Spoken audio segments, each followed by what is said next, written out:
Old lady Egwono. Oh, awesome. Okay. Hi, everyone. My name is Egwono. You can call me Egwono. You can call me Lady Egwono, whichever one is fine. As long as Egwono is there.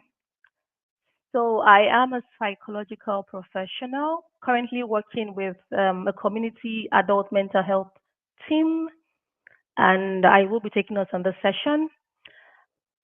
Let me see. Let me just make sure I have everything in place before. So I would have loved us to do a mindfulness exercise, but I realized that it's 8 o'clock and some people might be very tired, even though mindfulness exercises are really very good because they help you to calm down. But at the same time, I know that tomorrow is work. Some of us might still need to do certain things before we go to bed. So I'm just going to go straight into the session. Before I do, let me just introduce myself again. My name is Egwano, and I am a psychological professional. I work with a community mental health team. I have experience across different sectors: finance, business, entrepreneurship, consulting, coaching, and now psychology. And I'm hoping that I'm able to bring the best of every of my experience in this session to help us understand some of the patterns that we might be dealing with and would love to be able to navigate better in moving forward on our journey of life, basically. So we're going to be talking today on healing patterns, healing past patterns to move forward with clarity. So let's just start. So let me ask a question real quick. I'm sure you can see the slide. So the question I have for you is, do any of these behaviors look familiar? Like when you see all of those behaviors, is there anyone that looks familiar? Can you relate with anyone? Or is there any of those behaviors that you have noticed in maybe a friend, a family member, a colleague? Do they look familiar to you in one way or the other? Let's just take a few seconds to just look at them. And you can share your thoughts in the comment section if you're comfortable with that.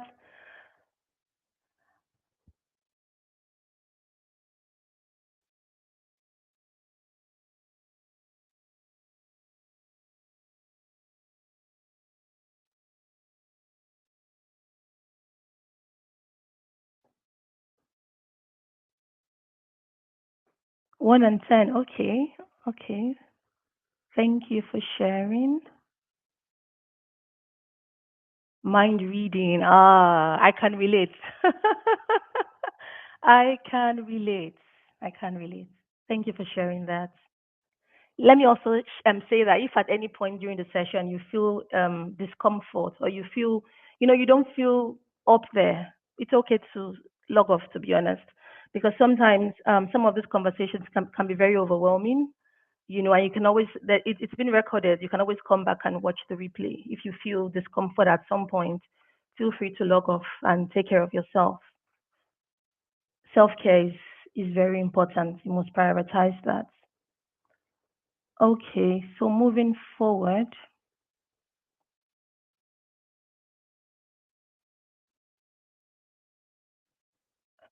Okay. So I'm going to share, like, for me, there's one that is very that interests me a lot, and that is compliment deflection.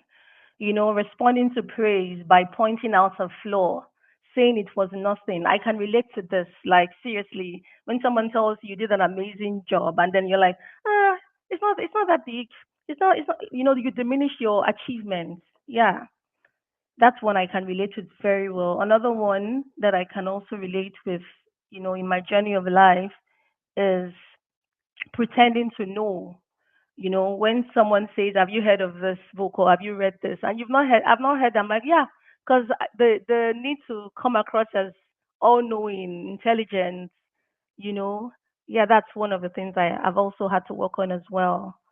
So if there's any of these behaviors that looks familiar to you, you don't have to write it in the chat if you're not comfortable. If you have a journal, if you have a diary, it might be good to put it down, write it down, just note it and just have it in mind. As we continue the session, it will make more sense. Okay? And so just a quick reflection. Your unhealthy patterns are a normal reaction to an abnormal situation. Your unhealthy patterns are a normal reaction to an abnormal situation. These reactions acted as necessary tools to protect you, establish safety, or navigate a difficult environment. I was having a conversation with someone recently, and the person was talking about how um, he said Africans, according to him, Africans, that some of them tend to behave in a very weird manner where when they are in a foreign country, they don't want to socialize, they want to keep to themselves, they want to isolate. And I was like, okay, you can't generalize everyone. And he's like, no. And I'm like, okay, fine. From my understanding in psychology, one of the things that I always tell people to understand is that individuals, how they behave is a sum total of their experiences. And he was like, I've gone through good things, I've gone through bad things. I'm still like this. I make sure I don't allow the bad. And I'm like, that's your story. That's their own story. Just like think of someone who, I hope this is not a very difficult example to use, but think of somebody who has gone through maybe sexual abuse as a child, for instance, and the person, in order to survive the situation, that abnormal, because no child should go through that. It's not an ideal situation. It's very abnormal.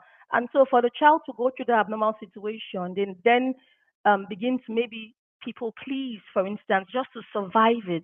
And this individual grows up to be an adult who people please, or maybe they get defensive against maybe the male gender, assuming it's a male on female situation of abuse. And then people are like, why are you behaving that way? Or, and if some people find out what happened to them, is it because this happened to you? But the reality is that behavior is normal. It's a very normal behavior because the situation is abnormal, and that's the normal behavior to such an abnormal situation. It might not be helping the person in their adult life, right?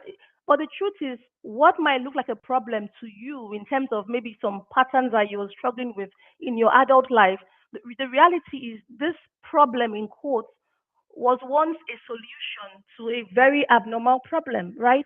And so the reason I'm sharing this is because I want you, regardless of whatever your patterns may be, however they may look like, whatever people have said to you, I want you to realize that those patterns that you might be struggling with, which we call unhealthy because you are now an adult and it's become a difficulty in your everyday coping life or on your journey or maybe at work or whatever, it's a normal reaction. It's just that that was how you survived, that was how you coped.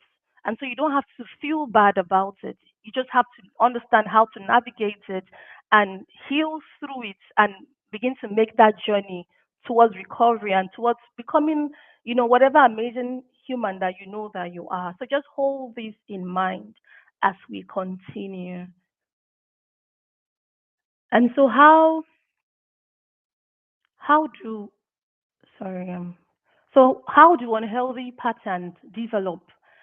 One of the analogies I really like to use to explain this is the seed and soil analogy. Um, Imagine that you're a gardener or you're a farmer, right? You want to plant a seed in the soil, and your goal, your hope is to have this beautiful plant, beautiful tree with amazing fruits.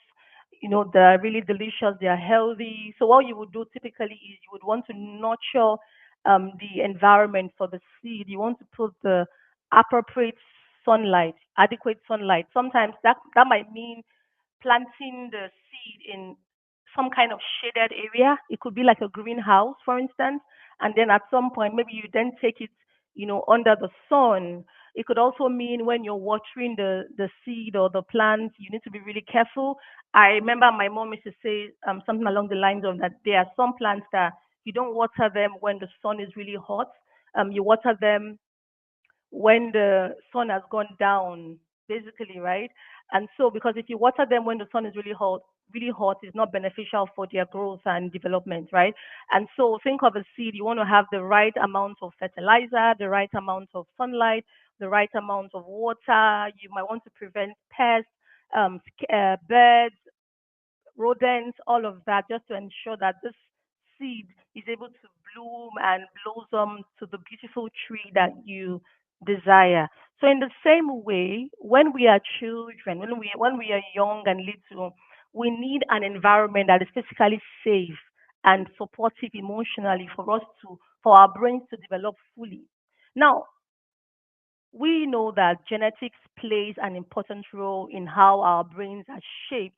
However, research shows that our environment, the quality, is also really important, if not even more important. There's this argument about nature versus nurture that has been going on for hundreds of years, right? And so understand that just like a plant that is growing sideways or developing distorted roots to reach a distant water source, our brains, when we're young and we don't have that nurturing environment, that supportive system emotionally, our brains basically develops crooked survival ways and patterns, which can now morph into unhealthy ways of relating with ourselves, others, and the world. I want you to take note of three things I said here: relating with ourselves, others, and the world. It will make more sense as we move on. So just hold that in your mind.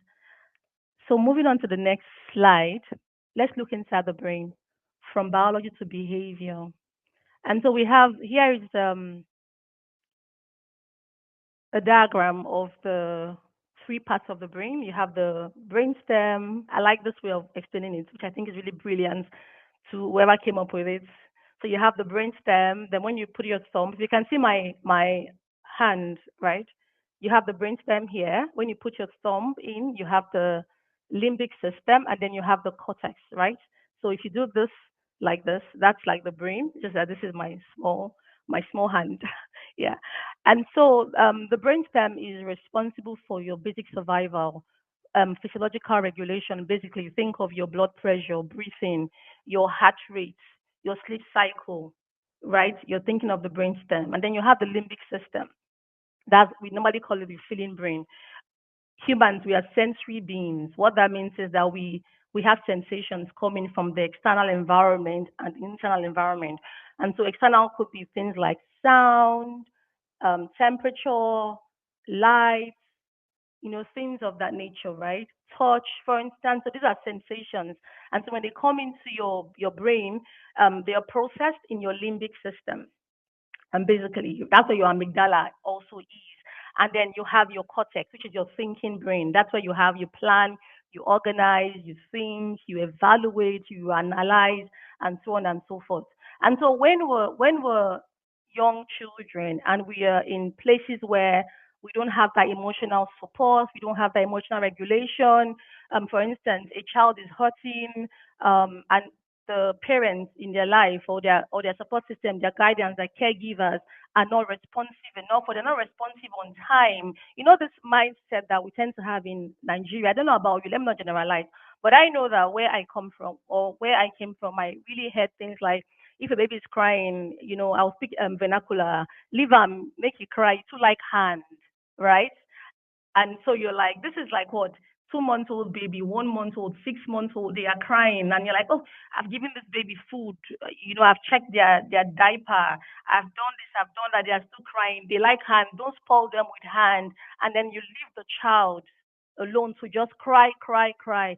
And the child now begins to learn because even though they cannot speak, they can't talk to you, but their emotional brain, in fact, their emotional part of the brain understands. So they begin to understand neglect, abandonment, right? And that's the limbic system. So the child is learning that when I cry for help, nobody comes. Nobody's going to come and save you. We say those things a lot. No one's coming to save you. So the child begins to learn that when they are in pain, when they are hurting, no one is coming. And so their understanding of the world, their understanding of themselves, of other people, relationship begins to form. And we see neglect, abandonment, and things of that nature, basically. And so all of those things happen in the limbic. Even though the entire brain works together, don't get me wrong. However, in that situation, when the child is crying, screaming, nobody's coming, the limbic is sending information to the brain, to the brain stem, the physiology. No one is coming. The child is screaming and crying, and then they begin to learn that when you need help, when you cry, no one is coming to save you, and we wonder why the child develops some form of insecure attachment. as they go on in life. So what happens is that when these automatic survival responses are activated in the brain, they can manifest through four um, behavioral expressions. First of all, you have fight. So fight basically happens when the limbic system floods the body with adrenaline to aggressively confront the threat. We'll talk about this. I have examples that I have shared, and I think is in the following slide. And then we have flight, whereby the brain signals that the danger is too big to confront, and so it forces the body to run away to find safety. The next one that can also happen is freeze, when fighting or running is impossible. So the nervous system completely overloaded and shuts down to numb the pain. And then we have fawn. Just imagine a child cry, cry, cry, cry, cry, cry, cry, cry, cry, no one comes.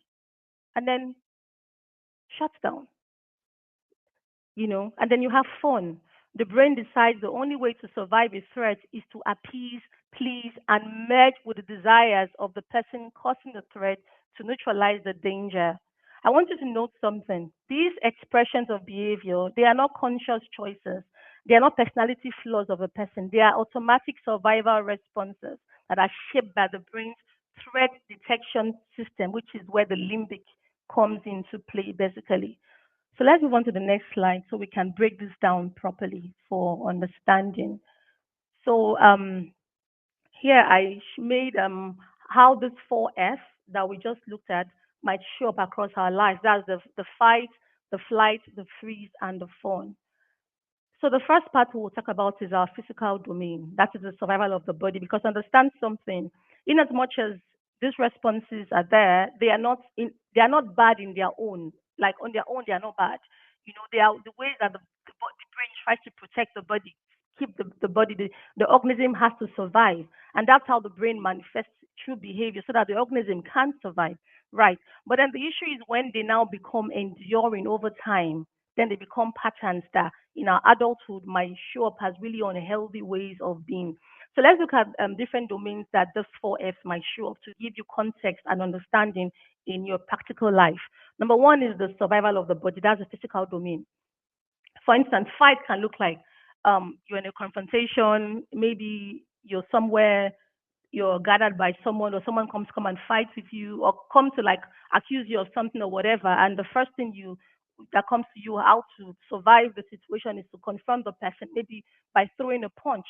That's an example of fight, basically. Then when it comes to flight, just think of an example. You're walking somewhere and then you see something on the road, and then your limbic system is like, because it's always looking for threats, always looking for like signal what's going on. And understand something, humans, our brain in evolving, our brain has evolved this automatic negativity bias, basically based on past experiences. How do we survive? Think of people living in the forest. How do we survive? How do we make ends meet? How do we ensure that we don't die? We remain on Earth. Existential threats, for instance. And so, based on your experiences in life, what has happened, your threats, all of those things, your limbic system is looking around, like what's happening in the environment, the signals. Do we need to run? Do we need to do whatever? And so you're walking on the road, like I gave an example, and then you see something on the road, and then your limbic system, based on past experiences or based on maybe what you've been watching, for instance, begins to like interpret this, process the information coming in from external. This is a snake. What begins to happen? Sends a message to the brainstem, the physiology. What happens next? The blood are sent to your extremities, your hands, your legs, because you need to get ready to take off. Is this salo they call it in Yoruba? And so you want to begin to run away from that dangerous environment. However, if your cortex is able to, is because what's happening at the moment, your cortex is also thinking. What's happening in the environment, what's going on, evaluating what's happening, right? But then your limbic system, because of threats and survival, can be really that very very that quick. But then if you have, what was I used to call it? If you have an overactive limbic system due to what you have experienced in childhood, what it means is that even though it's not a snake, because your cortex is saying, oh, that's not a snake, that's a rope. So what happens next? Your brain begins to like, okay, everything is fine, and then your brainstem, everything begins to calm down because you're okay, you're safe, you don't need to run, right? But if you have an overactive limbic system because of what you've gone through as a child, you will see snakes everywhere. You will see lions everywhere. Even when there's no snake, you will see snakes. And so you keep running, running, running, running. Nervous system always up and running, activated, and that's where it begins to become a pattern. And then the freeze mode can becoming immobilized, playing dead when a threat feels unavoidable. And then you now have the fun in the response, like when the body needs to survive, it can be compliant with a physical captor. Let's say, for instance, I don't really like these examples to be honest, but just for context, I don't even want to use this example because this is something that just have it at the back of your mind that, for instance, there's no way out. You can't fight. You can't run away. You can at that moment you're not able to freeze because that's not like your default mode of dealing with such a situation physically. The person can find themselves choose the phone instead so that they can comply to prevent further harm. So let's now move to the social domain, which has to do with surviving in the tribe. So here I'm thinking about things like community, society, where you have a sense of belonging. It can be your family, your extended family, for instance, right? Whereby exclusion might mean death to the individual. And so you don't want to be excluded. You want to remain in that tight knit community. You want to have that sense of belonging. And so fight might look like trolling critics online or aggressively dominating a group discussion. You want to look like you're relevant because you're relevant makes you believe that, oh, you're important. You have that sense of belonging in the group. Flight might look like leaving a social gathering quickly, abruptly, avoiding networking events. Freeze might look like experiencing extreme stage fright because you're like, I don't want to be judged. I don't want them to see me in a certain way. And so you just go blank, like extreme stage fright. And then fun can look like changing your views or your core values so that you can fit in a specific social cycle and just have this sense of belonging. And then we'll go to the next domain I put here, which is the interpersonal domain where is the survival of the relationship. Example here could be marriage, for instance, or certain kind of really close friendships. And so here, fight can be like snapping back with a biting insult or criticizing the person or stonewalling someone when you're angry, for instance. Another, when it comes to flight, you can think of walking out in the middle of an emotionally charged conversation or even becoming a workaholic so that you can escape that discomfort in the relationship. So this person is distant, you can't deal with it. So what do? You just become a workaholic, put all your energy into work instead of dealing with what's happening in your marriage. That's a survival mechanism. Then when it comes to free, think of when someone goes emotionally numb or they shut down when there's a conflict, or even maybe the spouse expresses disappointment, they shut down, unable to respond to it. And then fun now looks like begin to apologize, even for things that you did not do. Or, or basically abandoning your boundaries just to stay in that relationship. That can be an example of fun. And then let's now move to the intrapersonal domain, which has to do with the survival of the self concept. So this is between you and you, how you relate with your own self. And so fight can look like harsh self criticism, right? It can also look like you pushing your body past your physical breaking point. And this can maybe in exercises, or it can be in the task you're taking on just to prove a point that I am worthy and so I can do this. But you know that it's too much for you. And then when it comes to flight, we're looking at extreme perfectionism so that you can outrun those feeling of inadequacy that you might have, for instance. Then freeze can be like severe procrastination. And then finally, under this domain, fun can be like gaslighting yourself or maybe convincing yourself that your intuition, your feelings, your needs, they are wrong, they are not necessary in that moment so that you can maintain certain level of internal peace, even though that is not healthy, right, or optimal. And then next is the professional and financial domain. This is the survival of resources. So fight can look like becoming a highly competitive person at work, right? Another example there is hoarding information from your colleagues. Now, flight can look like workaholism, or you just quit when something just happens. You quit immediately without even sitting down to think about what's going on. Now, freeze can look like avoiding decisions because the stakes feel too high to handle, too overwhelming. And then fun can look like saying yes to every task, overworking yourself without overtime pay, never asking for a raise because you are scared of conflict. And then finally, we'll look at the global domain, which is about survival on a certain world. Think of, for instance, some of the COVID pandemic, right? And so flight can look like doom mongering. Even think of the political systems that we have, the instability across different nations, that at the moment. So fight can look like doom mongering, arguing politics aggressively online, like you want to control everything. Then flight can look like a complete denial of what's going on around you. Toxic positivity, yeah, that's an example of flight. You don't want to deal with the issue, so you kind of run away. You want to escape the reality instead of focusing on what you can control. And then freeze looks like apathy, nihilism. Nothing that matters anyway. A sense of hopelessness. You know, and then fun looks like blindly following authoritarian figures or groups just to feel this sense of safety and belonging in a chaotic world.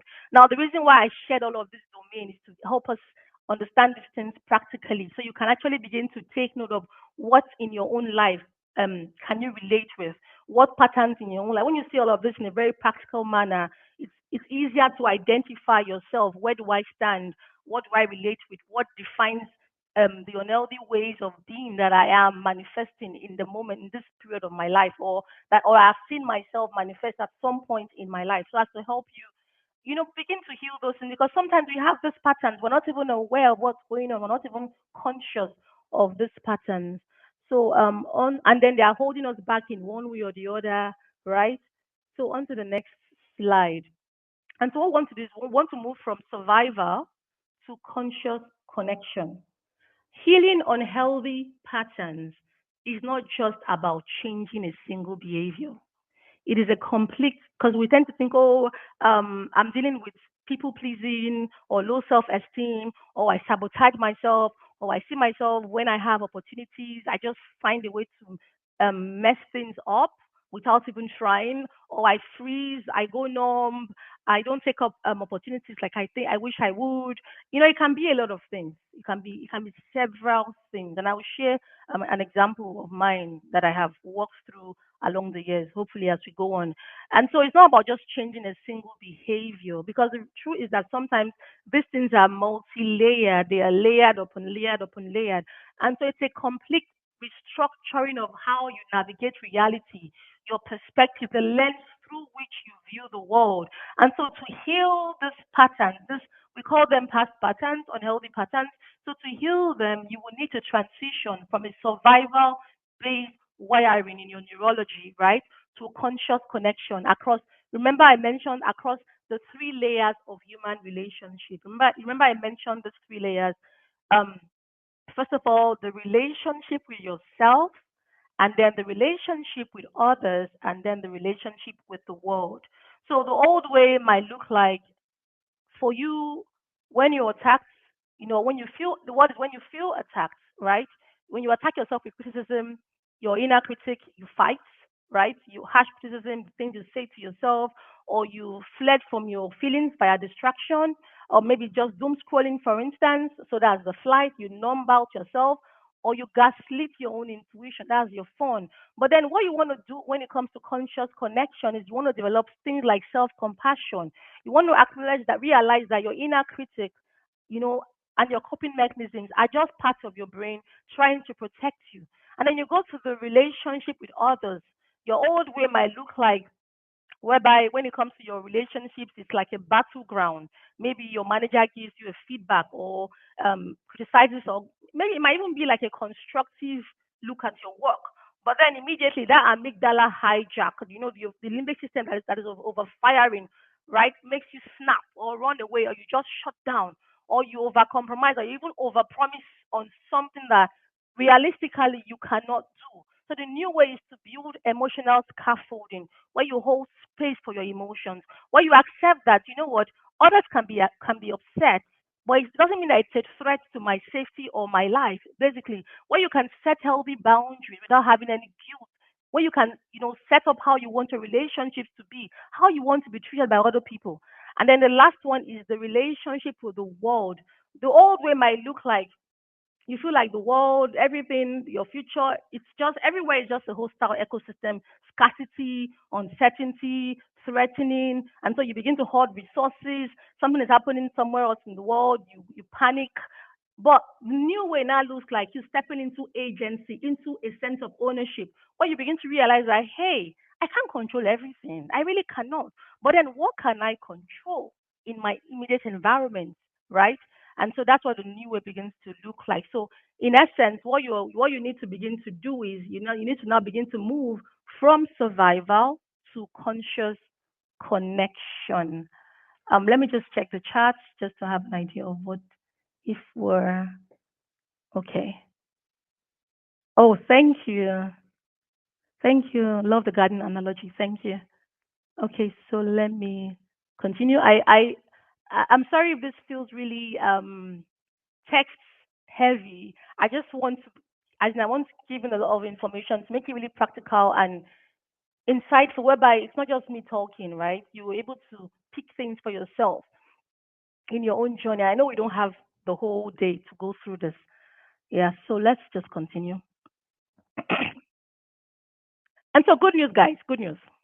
The brain is neuroplastic and capable of changing its structure and building new pathways at any age. Yes, your brain is not fixed.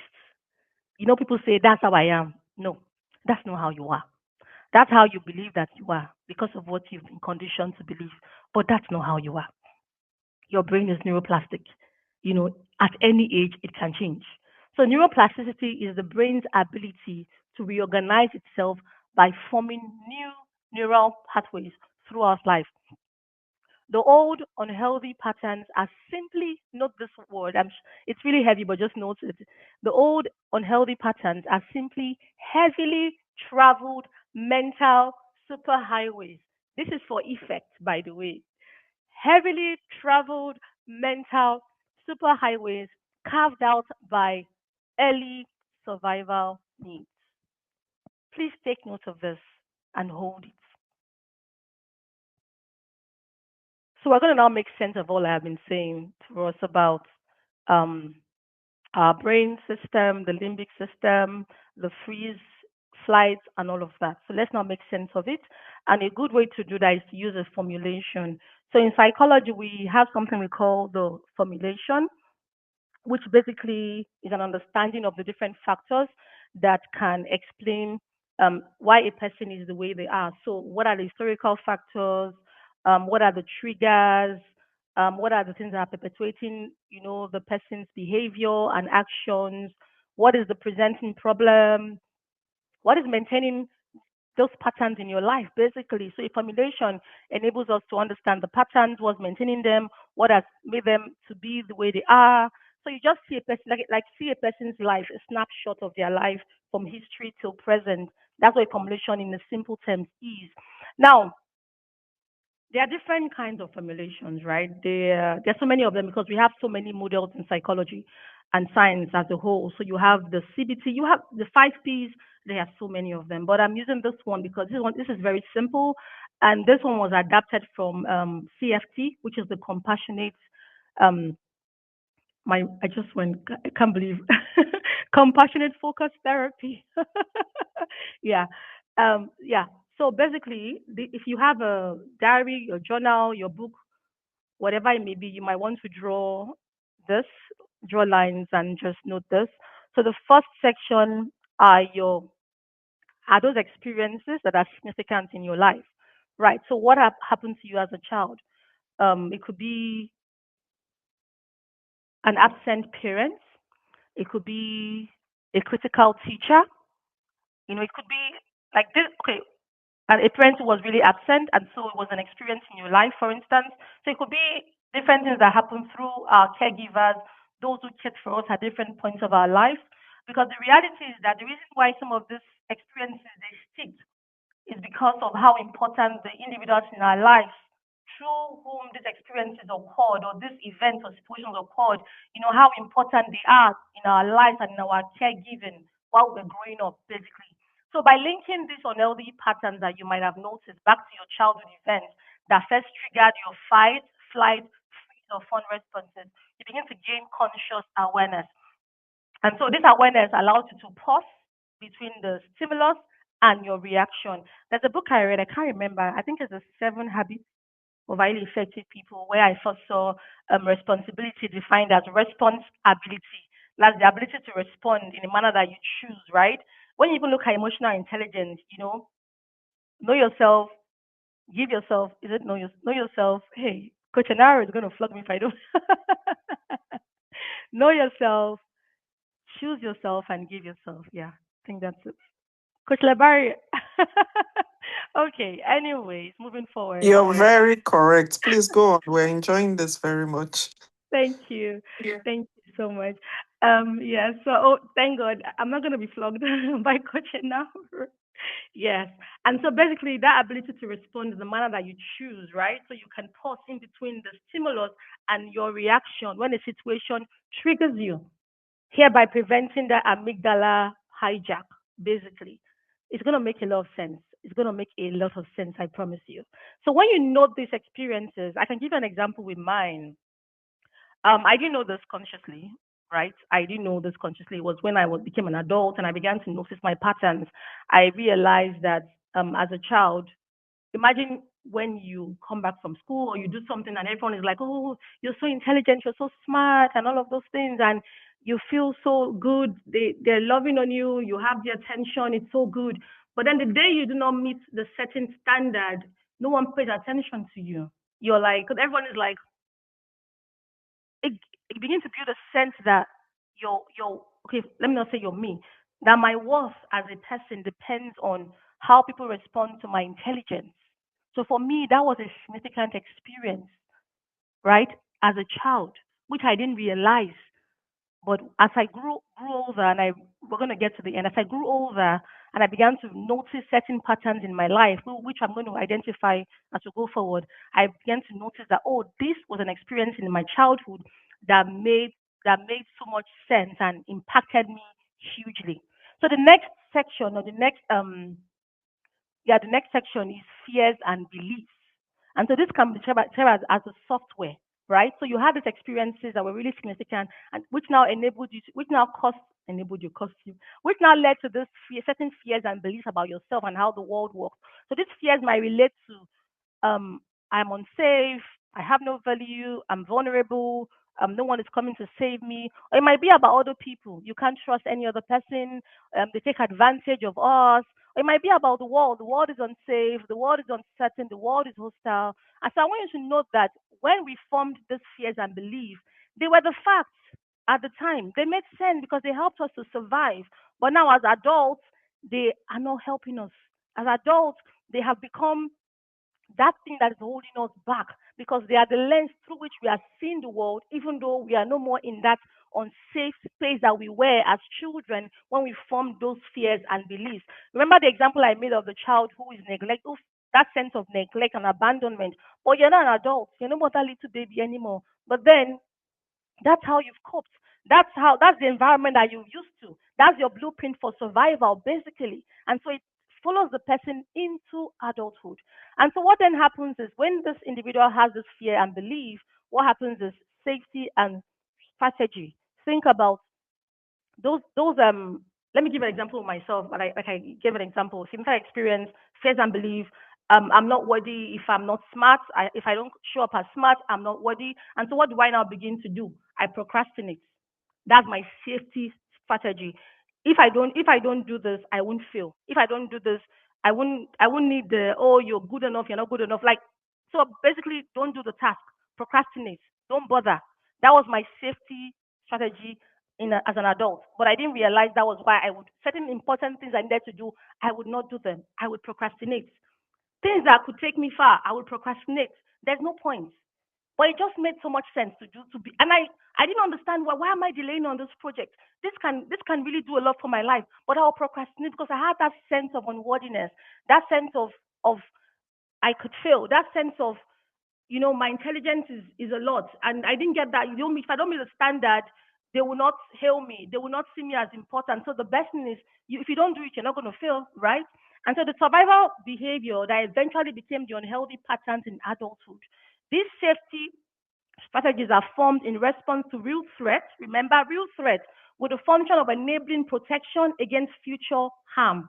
For example, you become avoidant in certain situations due to fears, for instance, that people cannot be trusted. And this can be formed from maybe led down by parents who over and over again they didn't come. Maybe the parent that never came for your recitals in school, never came for your school parties, never came when you were on stage reciting something or in a debate. They never came. And so the sense of you can't trust other people because no one is going to come when you need them, right? And so you begin to avoid certain situations. And then you then have finally the unintended consequences, which are the unintended outcomes. So what that means is that because I'm procrastinating, I don't I I don't meet up, I don't get the job, I don't get the promotion, or I don't get the book published, or I don't get the maybe people don't recognize that I am good at this. Like it can be a lot of consequences, can be anything. So an example I put here is that, for instance, if maybe a solution to social anxiety is to avoid any activity socially. So what happens is that the confidence that you will need to manage those situations, social situations, will likely diminish over time, and so your social anxiety will now worsen, and this will now increase the more you are unable to manage social spaces. What it means is that you will be increasingly isolated, which can lead eventually to you feeling lonely and depressed. And so, if you look at this whole thing, first of all, you have the experiences, which then forms the fears and beliefs, which now leads to those behaviors, which are your safety strategies, which now leads to unintended outcomes that you really don't want, but they keep on going around in a loop consistently, just like that. And so when you see this formulation, it helps you begin to think, oh, wow, I can see I have this pattern of people pleasing. People pleasing is my safety strategy and is leading to this. So what it means is that in the office, when I can be assertive and speak up for myself and set boundaries or request for certain things, I can't do that. I'm afraid of conflict. I need to fawn and just diminish myself. Oh, so why am I doing this? Oh, wow. This is the reason why. This is the beliefs I have. These are the fears I have. I believe that if I step up, people will not like me. Or if I step up, they will see me as too much. Where did this come from? Oh, as a child or as whatever. I remember, this thing begin to come up for you. I remember that, oh, wow. They told me I talk too much. You're too much. Can't you be quiet? A child should be seen and not heard. And it was said to me by my mother, or maybe my mother was going through a lot and she just didn't pay me any attention. And this was my interpretation in my limbic system. So you see, you begin to make sense of what has been happening to your life. And so you now begin to see where those patterns are coming from. I hope this is making a lot of sense. I really do hope so because I hope we understand these things. If you have any questions, feel free to ask. Like, just drop them in the chat, and I will, because I really want us to understand how the formulation works, so that you can actually see what has been going on, and then make sense of the path to moving forward. So let's move to the next slide real quick. Yes. So this is an example of a formulation. An angry parent, unpredictable mood, quick to snap, particularly maybe when drunk. And so the belief becomes I'm vulnerable, the world is unsafe, right? And then the safety strategy for the child becomes being on guard, keeping others at arm's length. You don't want to get hurt. The world is not safe. So at arm's length. And then the unintended outcome becomes feeling on urge, unable to relax, or feeling uncomfortable in the company of others, social isolation. So you just imagine, look at this example. This individual isolates themselves socially, but then don't might not realize that all of this goes back to the angry parents who they could not predict when they were children. Or maybe the parent who had maybe disorganized attachments. You cannot predict what they're going to do in the moment. So you have to always be safe. So you avoid, keep on guard. Then the next example is a critical teacher. You know, you've always been shouted on when you make mistakes, call you stupid, call you idiot. There was no compassion, no emotional regulation, no understanding of your struggles and all of that. And so you begin to have this belief, I'm not good enough, mistakes are unacceptable, right? And so what happens? Perfectionism, unrelenting standards. So which leads to what outcome? Exhaustion, burnout, anxiety about being found out that you're a fraud, imposter syndrome, and just keep. And sometimes these things are layered and layered. So the moment you start to do the work and identify this thing, you'll be surprised and you'll be like, wow, have I been running on this wiring for this long? And it will begin to make so much sense as to the decisions that you might be making that are not productive and they are not healthy as well. So moving on, just a quick pause and reminder that, remember, we said this at the beginning, don't be hard on yourself. Don't be hard on yourself. Your unhealthy patterns are a normal reaction to an abnormal situation. These reactions acted as necessary tools to protect you, establish safety, or navigate a difficult environment. And so you don't want to be hard on yourself, right? They are a normal reaction. But now that you are more knowledgeable, now that you know better, it is time to choose yourself and choose how you will show up in the world. So let's now move into what we need to begin to do to restructure, basically to heal. Right. So I put together a framework for healing past patterns. Three steps, three levels. Number one is regulation.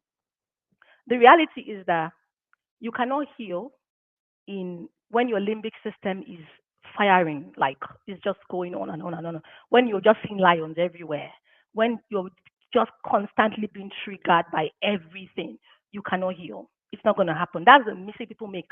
People sometimes, I have this pattern, I have this belief, or what have you, and I'm just going to be repeating. I'm going to affirm. Those things are good, but when you are not regulated, when your system, when your body, when your physiology is not in homeostasis, that's the word, you cannot actually heal. It's actually contradictory, basically. So the first step is regulation. You want to be in equilibrium, right? You want to be in homeostasis. And so what that means is you want to be able to soothe yourself. And so the moment where you catch yourself, in that pattern of behavior, for instance, using myself as an example, right? For instance, I find myself trying to people please. Oh, I even have a very good example. Some recently, I my line manager did something that really upset me, really, really upset me. And I wasn't finding it very funny at all. Right. And so I spoke to my clinical supervisor and I said, so I was really upset about it, but I knew I had to do something because I was like, I was just, it was a lot. Right. And so I took my clinical supervisor and I was like, I don't like what happened and I want to change the outcome. Like I want to change what she did. I want to change the outcome of what she did, and I know I can change the outcome of what she did, right? And so I processed. I sat down and I processed the situation, my emotions, what was going on. But then before I could process it, and think properly, I had to first of all regulate myself. There was no way I could deal with it without first regulating myself. It was so key. And so even if I had kept on going on and on, I wouldn't have been able to sort anything out without first coming to a place of regulation. So the first thing you want to do on this journey, when you notice those patterns, when you can, and what happened was that I was struggling to be assertive. That was actually what was going on in that moment. I was more like people pleasing without realizing it. So I was struggling to be. So it was when I sat down I realized that wait, this is a mirror. Life is actually showing me this what just happened is a good example of life showing me that Egono, you need to learn how to be assertive in the workplace in this area of your life. So as why am I upset? I need to be assertive with this lady. I need to set boundaries as well. So I realized, oh my God, this is showing me a pattern of life, a pattern in my life that is messing me up on my journey. No, no, no, no. So, but the first thing was I needed to regulate myself. That was the only way I could actually think and see what was going on. So the first step is to regulate yourself. Whatever the pattern may be, first step is regulation. And what does that look like? I listed five things you can do, five examples. Anyone is fine, mustn't be all of them. We have setting realistic goals and expectations. Yes, you need to set realistic goals.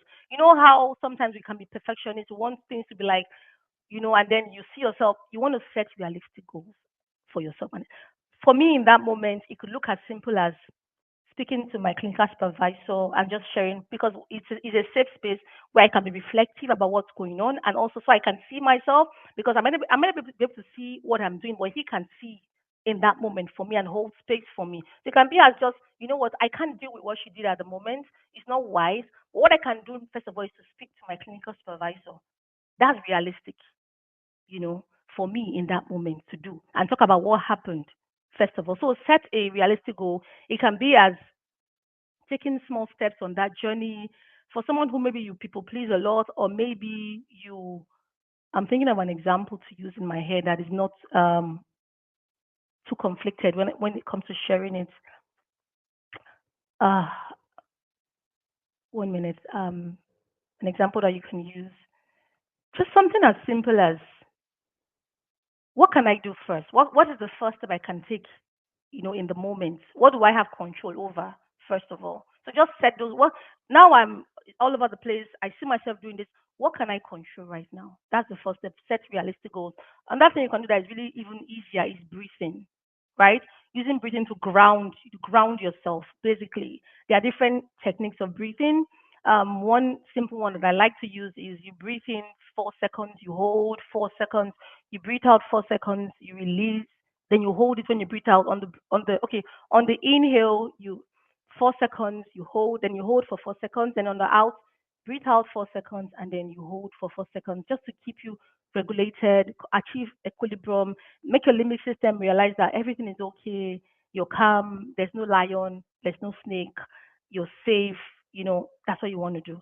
A third thing you can do is your body posture. I don't know if you've noticed that sometimes when we're stressed, when we're frightened, when we're cowering, we tend to have our body like caving or curving in one way or the other. But then when we feel confident, what we do is we tend to, our body posture is out there, we're open.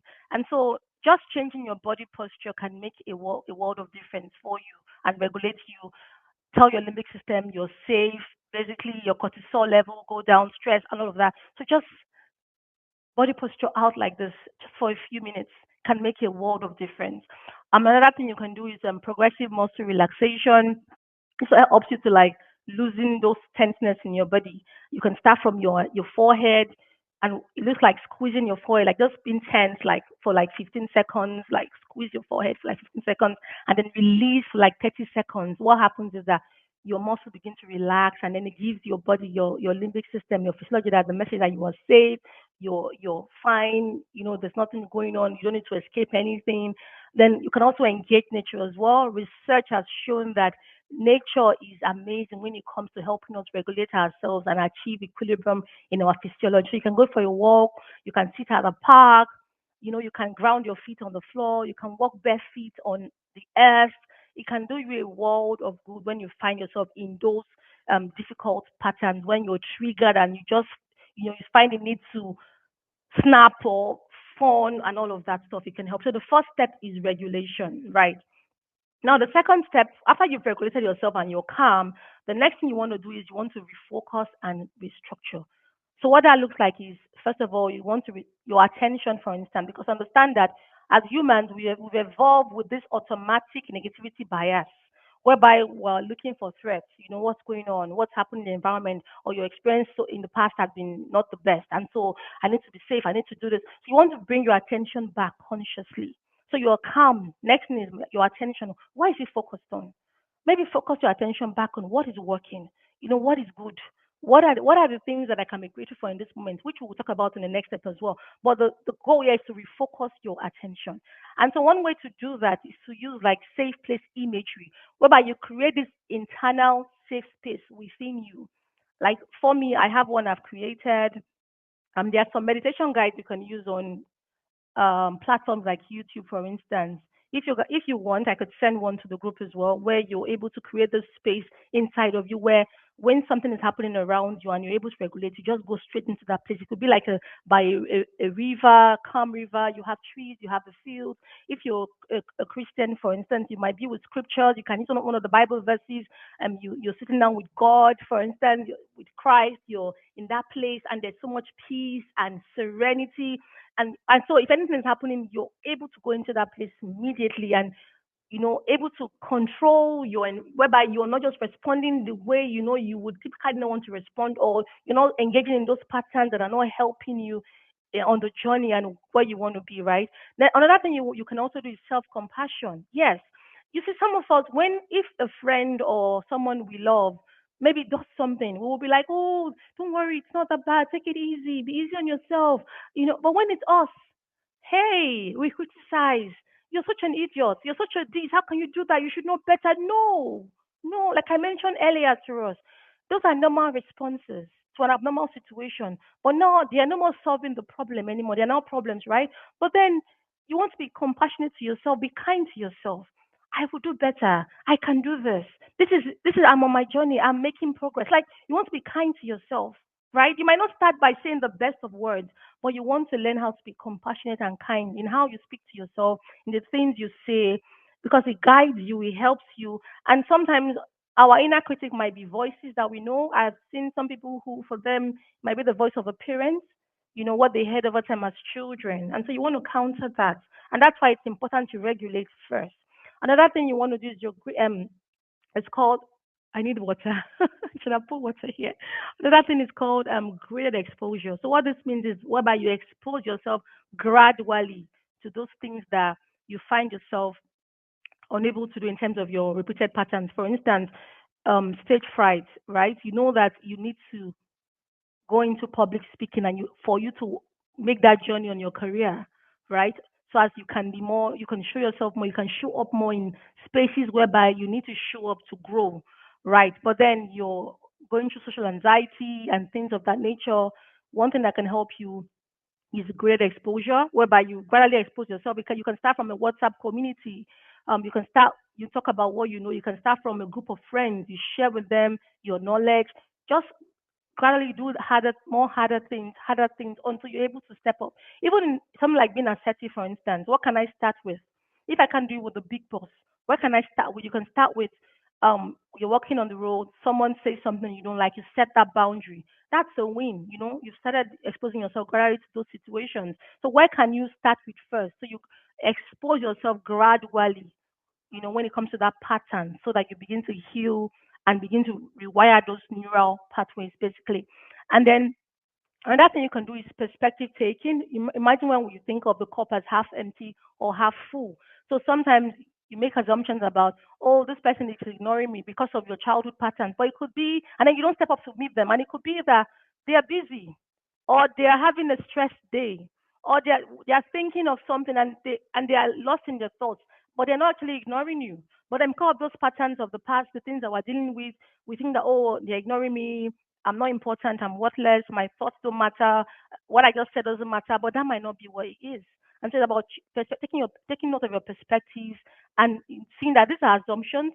What is the evidence? I haven't spoken to this person, so I'm not really sure. So what if I speak to the person first of all, right? Also, you want to identify your cognitive distortions, things like black or white thinking, all or nothing, whereby we can then have beliefs such as all rich people are evil, for instance, right? That's a cognitive distortion. You want to take note of them. And then finally, you can also use thought disputing, where you begin to dispute those thoughts. What is the evidence for the thoughts? An example I can give you with my own life is um, when I believe that I could, I'm a failure, so I don't bother to do things. But I realize I'm not a failure because when I'm being a mom, I'm excelling in being a mom. I'm doing really well.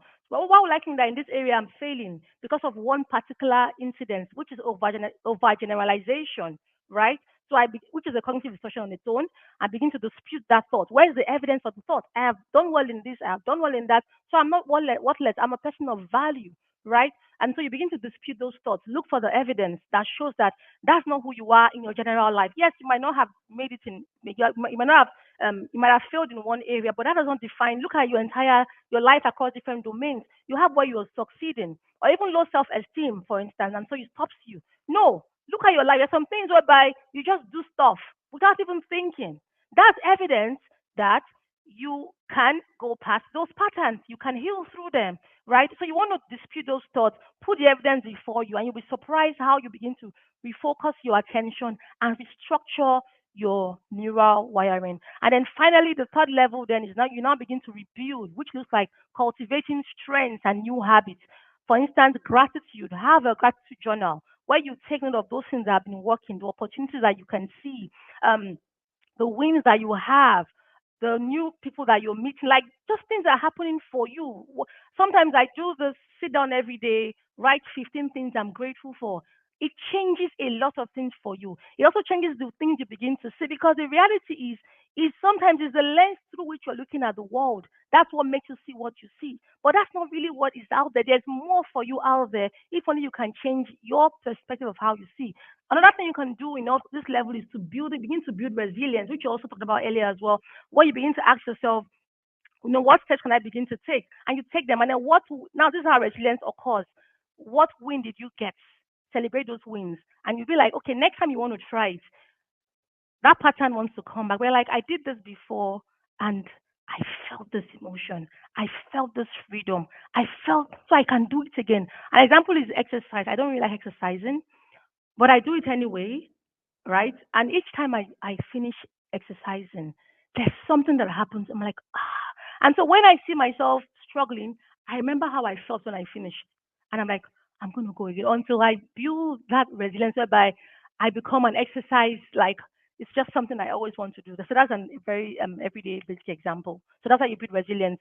Take those small steps, do those things, and then notice what happened to you when it happened, the emotion that came out of it, how you felt, and just like and take note of them, put them down somewhere. Tomorrow you go again.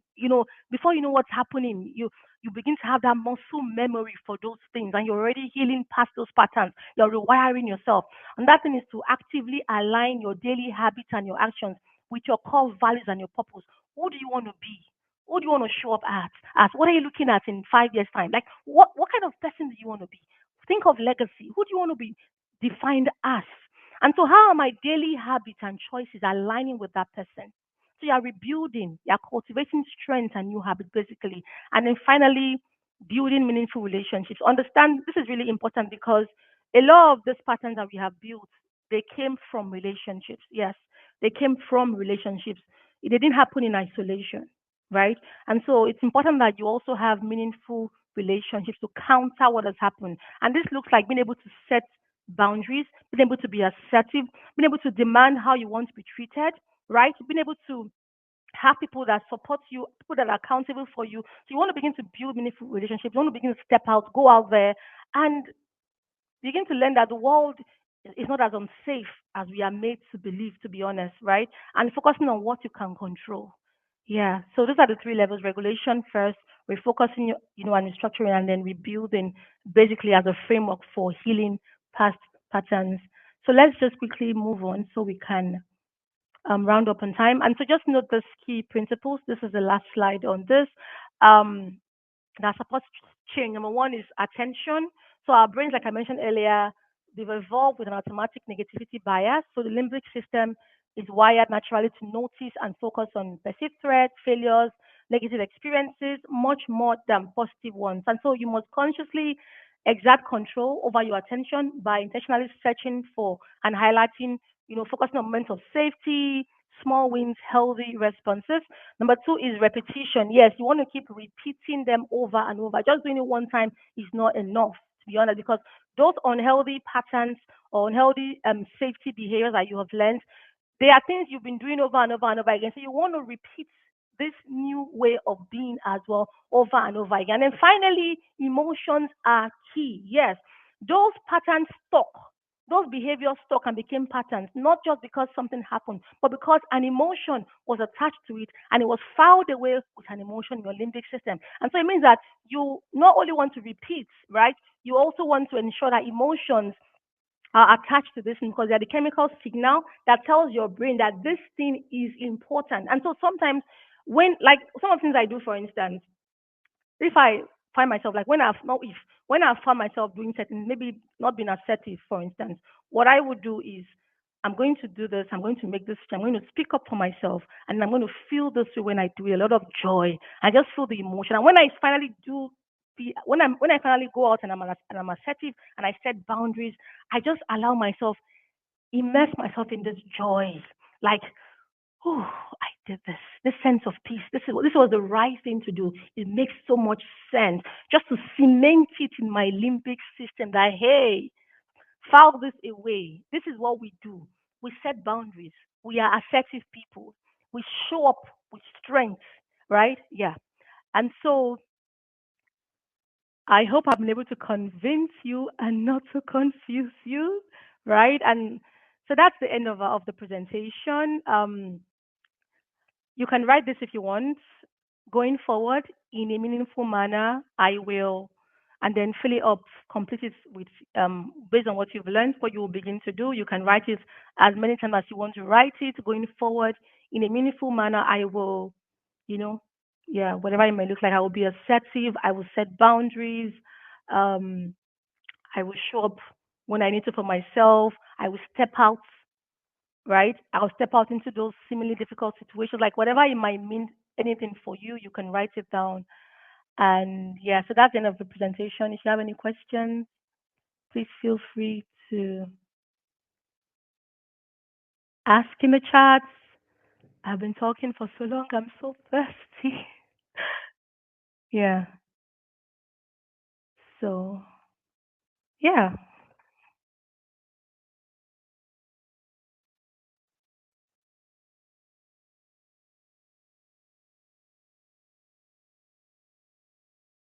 So, do we have any comments, any thoughts, any questions, anything we would like to say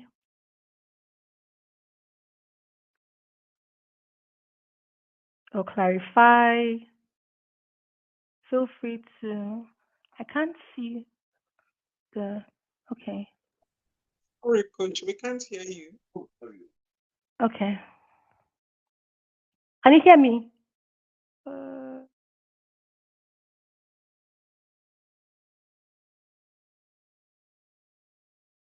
am I audible?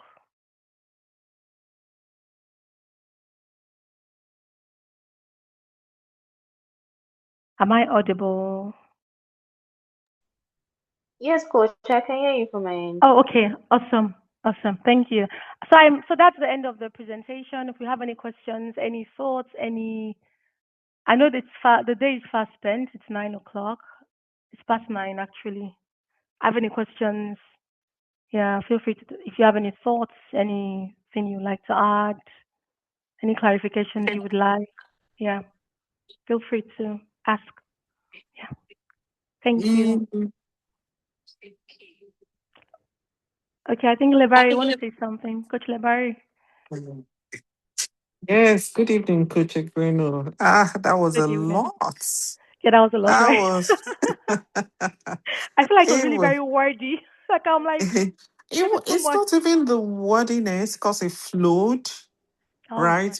But it was a lot of information. And, I had to have my full attention so that I could follow through. And then it was very interesting as well and very, very useful. Thank you so much. So, as a coach myself, these are things I discuss with clients and use with them as well. But one question, right?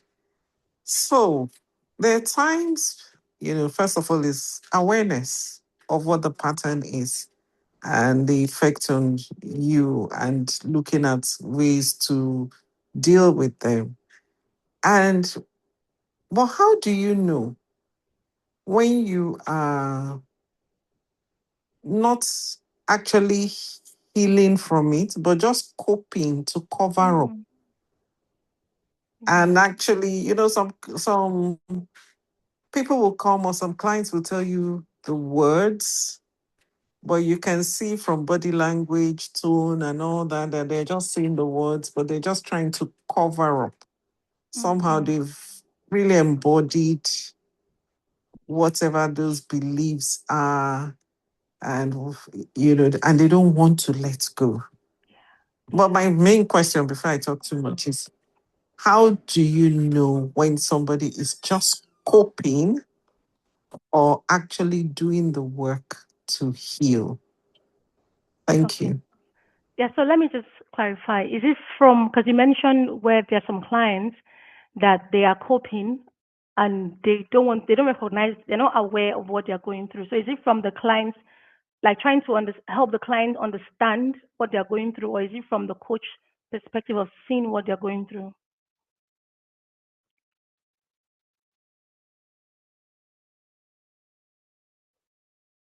Yeah. So from the perspective of the client, right? So the client can see and be aware. Yes. How do you know that they are actually healing from that pattern As rather than just managing it to feel better? You as know, the coach, I'm asking, no, let me ask as a client now. as a client. So how the client is. Yes. So I would just say from both ends, but I'll just give an answer that might explain all of that. Yeah. So one of the things I do in my current place of work is one of the things we do is we do psychoeducation, for instance. And in one of the sessions when we had to do psychoeducation, something happened which I think will help. So there was a participant that was talking about how she actually thought that only when it comes to her trauma that she was going through, the only person that she needed to focus on was her dad. She didn't realize that her mom, like, because she was struggling with certain things, and like, why am I still struggling? I feel like I'm well, I'm okay, I'm making the journey, but what's going on? So she didn't realize that her dad was also something. Sorry, her mom. What her mom did was also a reason for her struggle, because in identifying those experiences, she was going to be able to see, certain patterns. Because sometimes I've come to realize something, Coach Lebarry. I've come to realize that the reason why sometimes people tend to, in quotes, I'm saying this in quotes, not like a blank statement. In quotes, refuse to come into awareness of what they're going through is because of what it means and what the cost might look like. For some people, I have someone really close to me where I can see this person is struggling. I can tell. Like, I know that there's a lot you're dealing with. I can see where it's coming from. I know your family. I see the dynamics of your family. I can tell everything. And I'm pointing this thing out to you, right? But there's this, no, no, no, that's not what's going on. It's because the cost of accepting is too high in that moment for them. Because for some people, accepting that reality might mean not being able to live, or not being able to look in the face, or not being able to manage that relationship with the people who are in their lives that enable those things to occur.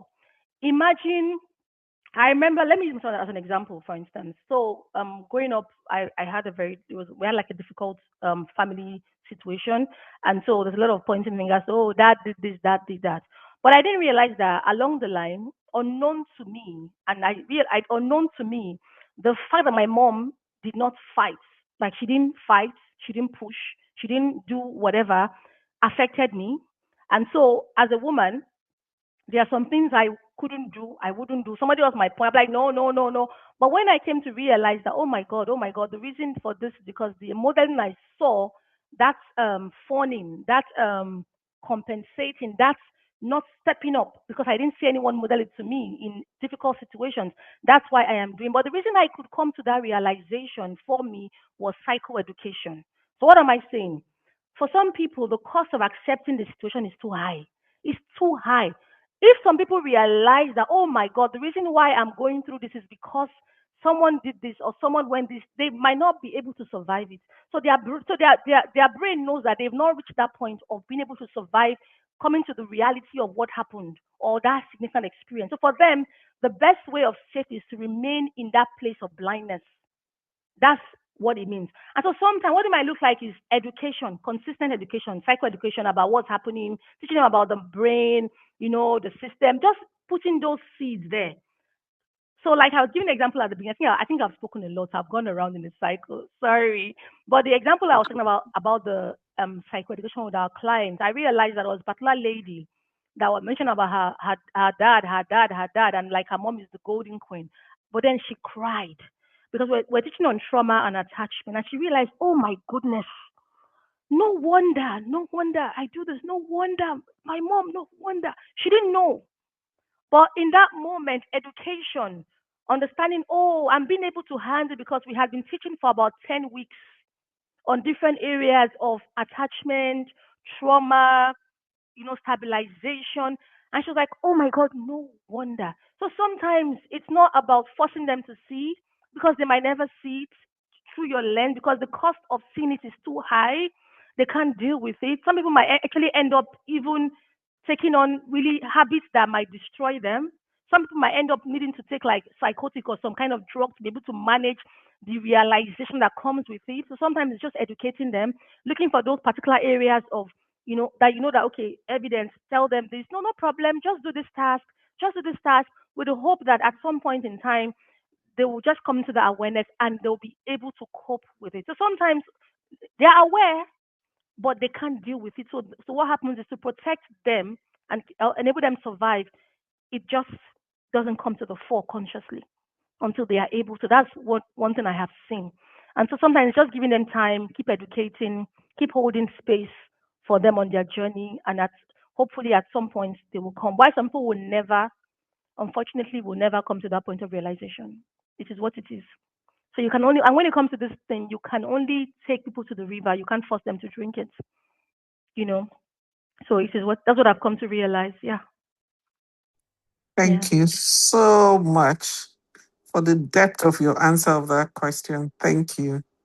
You're welcome. I hope I answered it and there's no any part that you're like, she didn't attend to this. No, no, no, no, no, no, no. You answered it, and some of the analogies you gave and all that were quite insightful. And there was some release for me as a coach, really, because Mm, mm, sometimes you're yeah. so much in the headspace of wanting your Yeah. client to be okay. But I also am very conscious of them being safe Yes. Yes. and not Yes. pushing them to the edge of the cliff because they want to achieve certain goals, but sometimes they are not ready for the Yes. Yes. truth Yes. of those goals or things.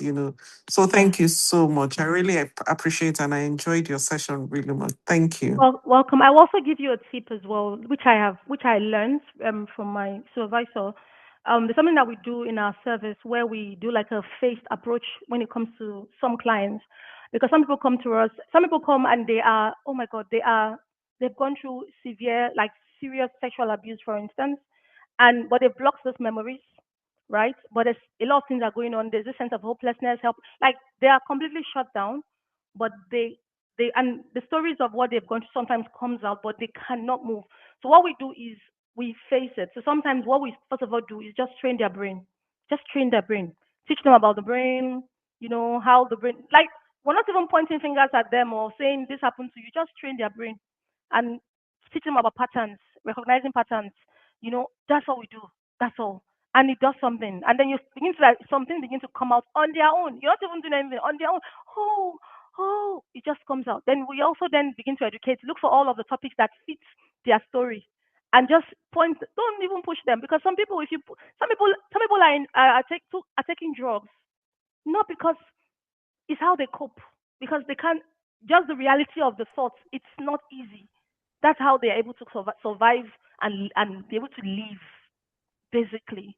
And so that's so like I said, you don't have to worry yourself because some might never get it's a sad reality, some might never get Yeah, there. Never.